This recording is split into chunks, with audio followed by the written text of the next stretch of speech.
ರಾಯಚೂರು ನಗರ ಮತ್ತು ಗ್ರಾಮಾಂತರ ಕ್ಷೇತ್ರದ ವ್ಯಾಪ್ತಿಯಲ್ಲಿ ಬರುವಂತಹ ಎಲ್ಲ ಹಳ್ಳಿಯೊಂದು ಬೂತ್ಗಳಿಗೆ ಹೋಗಿ ಸದಸ್ಯತ್ವವನ್ನು ನೋಂದಣಿ ಮಾಡಿಸಬೇಕು. ಪ್ರತಿಯೊಂದು ಬೂತ್ಗೆ ಸರಿಸುಮಾರು 200ರಿಂದ 500 ಜನರವರೆಗೆ ಸದಸ್ಯರನ್ನ ನೇಮಕ ಮಾಡಬೇಕು ಮತ್ತು ಈಗಾಗಲೇ ಕಾರ್ಪೊರೇಟರ್ ಚುನಾವಣೆ ಬರುತ್ತಿದ್ದು ಪ್ರತಿ ವಾರ್ಡ್ಗಳಲ್ಲಿ ಸದಸ್ಯರನ್ನ ನೇಮಕ ಮಾಡಿ ತಮ್ಮ ವಾರ್ಡ್ಗಳನ್ನು ಭದ್ರಗೊಳಿಸಬೇಕು. ಅಂದಾಗ ಮಾತ್ರ ನಾವು ಚುನಾವಣೆಯನ್ನು ಸುಲಭವಾಗಿ ಎದುರಿಸಲು ಸಾಧ್ಯವಾಗುತ್ತದೆ ಎಂದು ತಿಳಿಸಿದ್ದಾರೆ.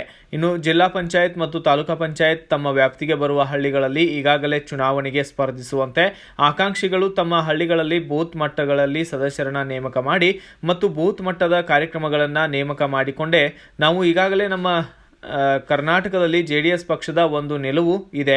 ನಾವು ಯಾವ ಪಕ್ಷದವರಿಗೆ ಅಂಜುವ ಅವಶ್ಯಕತೆ ಇಲ್ಲ. ಈಗಾಗಲೇ ನಾವು ರಾಯಚೂರು ಜಿಲ್ಲೆಯಲ್ಲಿ ಸಿಂಧನೂರಿನಲ್ಲಿ ಜನತಾ ಪಕ್ಷ, ವೆಂಕಟರಾವ್ ನಾಡಗೌಡ, ದೇವದುರ್ಗದಲ್ಲಿ G ಕರಿಯಮ್ಮ ನಾಯಕ್, ಮಾನ್ವಿಯಲ್ಲಿ ರಾಜ ವೆಂಕಟಪ್ಪ ನಾಯಕ್, ರಾಯಚೂರು ನಗರದಲ್ಲಿ ಡಾಕ್ಟರ್ ಶಿವರಾಜ್ ಪಾಟೀಲ್ ನಾವು ಗೆದ್ದಂತಹ ಕ್ಷೇತ್ರಗಳು ಭದ್ರವಾಗಿದ್ದು ನಾವು JDS ಪಕ್ಷದ ಕಾರ್ಯಕರ್ತರು ಮುಂಬರುವ ಚುನಾವಣೆಗೆ ಸದಸ್ಯತ್ವ ಅಭಿಯಾನ ಮಾಡಿ ಚುನಾವಣೆ ಎದುರಿಸಲು ಎಂ ವಿರೂಪಾಕ್ಷಿ ತಿಳಿಸಿದರು. ಜಿಲ್ಲಾ ಪಂಚಾಯತ್ ತಾಲೂಕ್ ಪಂಚಾಯತ್ ಗುರುತಿಸಿಕೊಂಡು ನಮ್ಮ ಅಧ್ಯಕ್ಷ ನರಸಿಂಹನ ಅಂಜದನ ಏನಾದ್ರೂ ಸಮಸ್ಯೆ ಇದ್ದೇ ಇರ್ತದ, ಅದಕ್ಕೆ ಸ್ಪಂದನೆ ಮಾಡಿಕೊಂಡು ಹೋದ್ರೆ ನಿಮ್ ಶಕ್ತಿ ಬೆಳೀತದ ಅಂತ ಹೇಳ್ತದ. ಅದಕ್ಕೆ ಹೊಲಕ್ಕೆ ಹೋದ್ರೆ ಹೊಲ ಕೆಲಸ ಹೇಳ್ತದ. ನಾವೇನೇನ್ ಮಾಡಂತದ್ದೇನಿರೋದಿಲ್ಲ ಪರಿಸ್ಥಿತಿ. ನಾವು 4-5 ಮಂದಿ ರಿಜ್ವಾನ್ ಸಾಹೇಬು ಪಕ್ಷರು ಕೂಡುತ್ತಿದ್ವಿ. ಪ್ರತಿಫಲನೇ ಅವತ್ತು ನಾವು ಚುನಾವಣೆ ಗೆಲ್ಲಕ್ಕೆ ಸಾಧ್ಯ ಆಯ್ತಾನಂತದ್ದು ನಾವು ಅರ್ಥ ಮಾಡ್ಕೊಳ್ಬೇಕಾಗಿದೆ.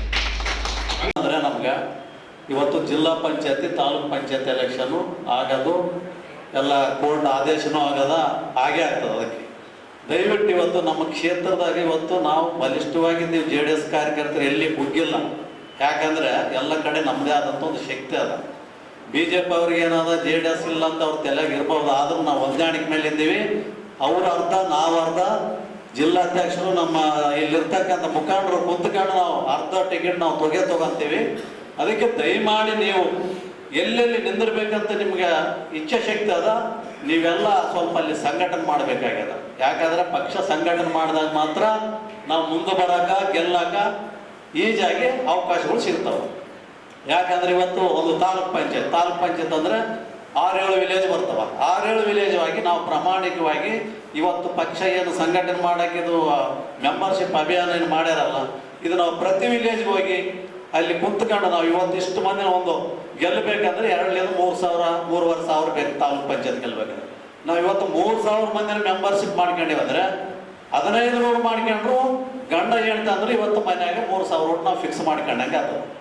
ಅದಕ್ಕೆ ದಯಮಾಡಿ ಪ್ರತಿ ತಾಲೂಕ್ ಪಂಚಾಯತ್ ಕ್ಷೇತ್ರದಾಗ ಮೊದಲು ತಾಲೂಕಿನಿಂದ ಹೋಗಿ ನಾವೆಲ್ಲ ಜಿಲ್ಲಾ ಮಟ್ಟಕ್ಕೆ ಹೋಗ್ಬೇಕಂದ್ರೆ ಇವತ್ತು ತಾಲೂಕು ಪಂಚಾಯತ್ಗಳು ಗಟ್ಟಿ ಮಾಡಬೇಕಾಗಿದೆ.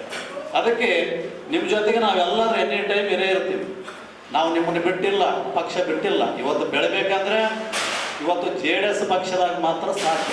ಇವತ್ತು ಬೆಳೆಯಕ್ಕೆ ಸಾಮಾನ್ಯ ಕಾರ್ಯಕರ್ತರಾಗಲಿ ಇವತ್ತು ಯಾಕಂದ್ರೆ ಇಲ್ಲಿವರೆಗೆ ನಮ್ಮ ಕ್ಷೇತ್ರದಿಂದ ಬಹಳಷ್ಟು ಜನ ಬೆಳೆದಿಲ್ಲ. ಪಕ್ಷಕ್ಕೆ ದುಡ್ದಿರಿ ಮನೆಗೆ ಹೋಗಿರಿ ಅಷ್ಟೇ ಅದ. ಅದಕ್ಕೆ ಅದೊಂದು ಸಮಯ ಬರ್ತದ ದೇವ್ರ ಅನ್ನೋದಕ್ಕೆ ನಾವೆಲ್ಲ ಟೈಮ್ ಕಾಯಮ್ರಿ. ಅದಕ್ಕೆ ನೀವೆಲ್ಲ ಸಂಘಟನೆ ಮಾಡಬೇಕಾಗಿದೆ. ಇವತ್ತು ನಾವು ಪ್ರತಿ ಬೂತ್ನಲ್ಲಿ ನಾವು 25 ಮಂದಿ ನಾವು ಮೆಂಬರ್ಶಿಪ್ ಮಾಡ್ಕೊಂಡು ಹೋದ್ರೆ 100% ಇವತ್ತೇ ನೀನು ಮಾಡ್ಕೊಂಡು ಬಂದು ಒರಿಜಿನಾಲಿಟಿ ನಾವು ಮನ್ಯಾಗ ಕುಂತು ಮಾಡಿದ್ರೆ ಆಗೋದಿಲ್ಲ. ಮತ್ತದು ಮನೆಗೆ ಹೋಗಿ ನಾವು ಮೆಂಬರ್ಶಿಪ್ ಮಾಡಿವಂದ್ರೆ ನಾವು ಅಲ್ಲಿ ನಿಶ್ಚಳಾದಂಗೆ ನಾವು ಗೆದ್ಕೊಂಡು ಬರ್ತದೆ. ತಾಲೂಕ್ ಪಂಚಾಯತ್ ಅನ್ನೋದು ನಮ್ಗೆ ಶಕ್ತಿ ಬರ್ತದೆ. ಈ ಸಂದರ್ಭದಲ್ಲಿ ಜಿಲ್ಲಾಧ್ಯಕ್ಷ ಎಂ ವಿರೂಪಾಕ್ಷಿ, ಮಹಾಂತೇಶ್ ಪಾಟೀಲ್, ಸಣ್ಣ ನರಸಿಂಹನಾಯಕ್, ನಾಗರಾಜಗೌಡ ಸೇರಿದಂತೆ ಇತರರು ಕೂಡ ಉಪಸ್ಥಿತರಿದ್ದರು. Bureau report, Garaladinni Veeranagouda, BV5 news Kannada, Raichur.